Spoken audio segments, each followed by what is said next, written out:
Welcome to మరో కురుక్షేత్రం. నేను పావని. 2025కు గాను కేంద్ర ఆర్థిక శాఖ మంత్రి నిర్మలా రామన్ గారు ప్రవేశపెట్టిన బడ్జెట్ సమావేశంలో కేంద్ర ప్రభుత్వ ఖర్చుల అంచనాలను తెలుసుకుందాం. అలాగే ఎలాంటి రంగాలకు కేంద్ర బడ్జెట్ వరాల జల్లు కురిపించింది అనే విషయాలను తెలుసుకుందాం. వచ్చే ఆర్థిక సంవత్సరం 2025-26కి సంబంధించిన వార్షిక బడ్జెట్ పార్లమెంటులో ప్రవేశపెట్టారు ఆర్థిక శాఖ మంత్రి సీతారామన్. వ్యక్తిగత ఆదాయపు పన్ను చెల్లింపుదారులకు అదిరే శుభవార్తని అందించారు.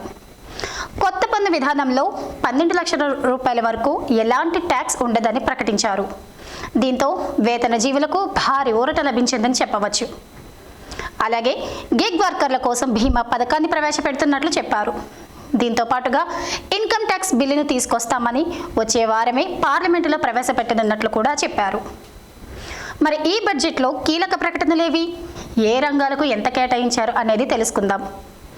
బడ్జెట్లో కీలక ప్రకటనలు ఇవేంటో ఒకసారి చూద్దాం. 60 సంవత్సరాలు పైబడిన సీనియర్ సిటిజన్లకు ట్యాక్స్ డిడక్టెడ్ సోర్స్ ఊరట. టీడీఎస్ లిమిటెడ్ 50,000 రూపాయల నుంచి 1,00,000 రూపాయల వరకు పెంపు. అద్దె ఆదాయంపై టీడీఎస్ 2.50 లక్షల రూపాయల నుంచి 6 లక్షల రూపాయల వరకు పెంపు. 36 ఔషధాలకు బేసిక్ కస్టమ్స్ డ్యూటీ తొలగింపు. దిగిరానున్న ఔషధాల ధరలు. ఇన్సూరెన్స్ సెక్టార్పై కీలక నిర్ణయం. బీమా రంగంలో 100% విదేశీ ప్రత్యక్ష పెట్టుబడుల పరిమితి పెంపు. కొత్త ఆదాయపు పన్ను చట్టంపై ప్రకటన. వచ్చే వారమే పార్లమెంటు ముందుకు ఇన్కమ్ ట్యాక్స్ బిల్లు.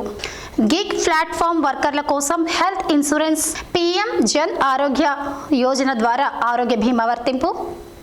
రైతులకు కిసాన్ క్రెడిట్ కార్డుల ద్వారా అందించే రుణ పరిమితి పెంపు.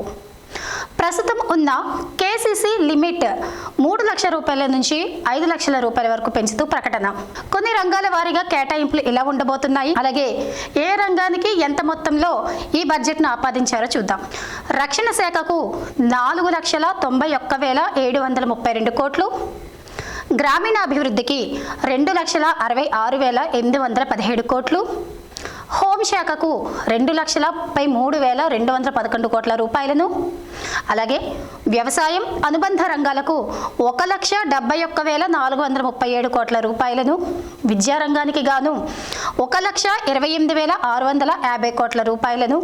అలాగే ఆరోగ్య రంగానికి గాను 98,311 కోట్ల రూపాయలు. పట్టణాభివృద్ధికి 96,777 కోట్ల రూపాయలు.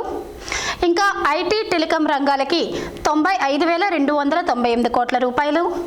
విద్యుత్ రంగానికి గాను 81,174 కోట్ల రూపాయలు. వాణిజ్య పరిశ్రమలకు 65,553 కోట్ల రూపాయలు.